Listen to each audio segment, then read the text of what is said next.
योगी आदित्यनाथ के जीवन पर बनी फिल्म अजय रिलीज होते ही सुर्खियों में आ गई, लेकिन उम्मीद के उलट उसका बॉक्स ऑफिस पर प्रदर्शन बेहद खराब रहा। उत्तर प्रदेश के मुख्यमंत्री के समर्थकों को भरोसा था कि ये बायोपिक उन्हें राष्ट्रीय राजनीति में और ऊंचा उठा देगी, लेकिन नतीजा इसके उलट रहा।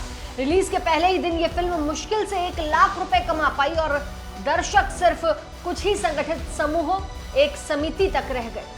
इस फिल्म के पीछे की सोच ये थी कि योगी आदित्यनाथ के दूसरे कार्यकाल में उनकी छवि को देश भर में लार्जर देन लाइफ बनाकर पेश किया जाएगा। उनके मीडिया सलाहकार रहे मृत्युंजय सिंह और योगी आदित्यनाथ पर किताब लिखने वाले शांतनु गुप्ता इस प्रोजेक्ट के पीछे माने जाते हैं। पटकथा में गोरखपुर मुख्तार अंसारी और माफियाओं पर कार्रवाई जैसे प्रसंगों को इस तरह बना दिया गया कि योगी को निर्णायक साहसी नेता के रूप में देखा जा सके।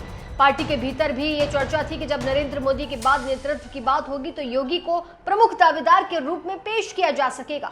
रिलीज के समय जो तस्वीरें सामने आई उन्होंने दिखाया कि फिल्म देखने वालों में आम जनता बहुत कम थी। सबसे आगे हिंदू युवा वाहिनी के कार्यकर्ता थे जो पोस्टर बैनर लेकर सिनेमा हॉल के बाहर नारे लगाते दिखे।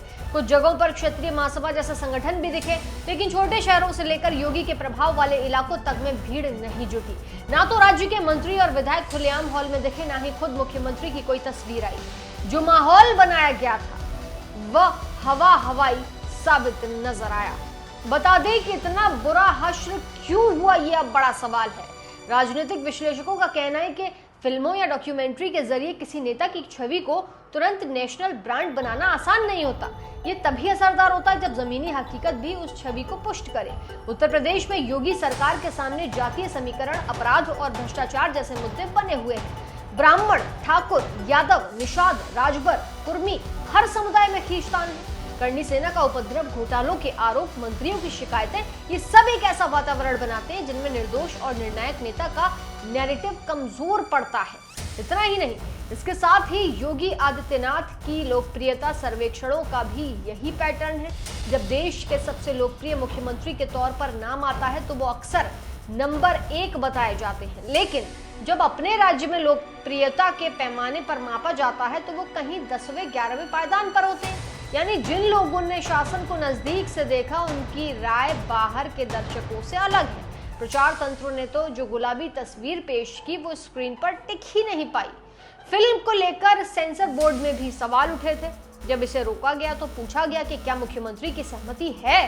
किसी तरह इसे पास कराया गया और जल्दबाजी में रिलीज भी कर दी गई। जानकारों का कहना है कि ये जल्दबाजी भी एक राजनीतिक रणनीति थी। लोकसभा में यूपी की 80 में से सिर्फ 33 सीटें आने के बाद भाजपा के लिए स्थिति कठिन हो गई है, लेकिन 2012 जैसी परिस्थितियां 2027 में दोबारा न आए, इसके लिए पार्टी को उत्तर प्रदेश में बड़ा बदलाव करना पड़ सकता है। फिल्म के जरिए ये दिखाने की कोशिश की गई कि योगी की लोकप्रियता इतनी प्रचंड है कि कोई भी फैसला फिलहाल टाला नहीं जा सकता। लेकिन फिल्म ने उल्टा संदेश दिया, बलून की तरह फुलाया गया, पॉपुलैरिटी नैरेटिव अचानक पिचक गया। नतीजा ये हुआ कि पार्टी के भीतर भी चर्चा तेज हो गई कि जिस व्यक्ति के इर्द गिर्द इतना तंत्र खड़ा किया गया उसका ये हश्र क्यों हुआ। फिल्म का फ्लॉप होना इस बात का संकेत बन गया कि अब जमीनी स्तर पर भावनात्मक लहर नहीं है। इस पूरे घटनाक्रम को समझने के लिए योगी सरकार के हाल के कार्यकाल को देखना जरूरी है। अपराध के मामलों में सख्ती का दावा किया गया, लेकिन साथ ही ये भी आरोप लगाया गया कि भ्रष्टाचार से जुड़े गंभीर मामलों में मुख्यमंत्री के निर्णायक कदम नहीं उठाए गए। कई बार तो ऐसे लोग जिन पर भ्रष्टाचार के आरोप हैं सत्ता के आसपास घूमते दिखाई दिए। इससे ये धारणा बनाई गई कि कार्रवाई चयनात्मक है। यही धारणा धीरे धीरे समर्थकों के बीच निराशा में बदल गई। छोटे छोटे शहरों के सिनेमा घरों में फिल्म के खाली पड़े शो इसी बदलाव की गवाही दे रहे हैं कि जब प्रचारित छवि और वास्तविक अनुभव के बीच खड़ा अंतर हो जाता है तो फिल्म जैसी परियोजनाएं पॉपुलैरिटी टेस्ट बन जाती हैं। योगी की ये बायोपिक उसी टेस्ट में फेल हो गई। अब सवाल ये कि आगे क्या ये फिल्म किसी बड़े राजनीतिक बदलाव की पूर्व पीठिका है? भाजपा के भीतर ये भी माना जा रहा है कि उत्तर प्रदेश में समय रहते कदम न उठाया गया तो 2027 में पार्टी को गंभीर नुकसान हो सकता है। इस संदर्भ में अजय का फ्लॉप होना सिर्फ एक सांस्कृतिक घटना नहीं बल्कि एक राजनीतिक संकेत भी है। ये कहानी ये भी बताती है कि प्रचार और छवि निर्माण का तंत्र तभी असरदार होता है जब वो जनता के अनुभव के साथ मेल खाता हो। जब ऐसा नहीं होता तो लाखों खर्च करके भी बनी फिल्में भीड़ नहीं खींच पाती। समर्थक संगठनों के नारों और बैनरों से कुछ समय के लिए माहौल बनाया जा सकता है, लेकिन बॉक्स ऑफिस के आंकड़े असल सच्चाई उगल देते हैं। यूपी में भाजपा की राह फिलहाल कठिन है। लोकसभा में सीटें घटना, जातीय समीकरण बिगड़ना और भ्रष्टाचार के आरोप, इन सब ने मिलकर पार्टी के लिए चेतावनी की घंटी बजा दी। योगी आदित्यनाथ की फिल्म अजय इस माहौल को बदलने का एक प्रयास थी, लेकिन उसके फ्लॉप होने से ये स्पष्ट हो गया कि जनता के मूड को सिर्फ प्रचार से नहीं बदला जा सकता। कुल मिलाकर ये फिल्म केवल एक बायोपिक नहीं बल्कि एक थर्मामीटर बन गई, जिसने दिखा दिया कि तापमान कहां तक गिर चुका है।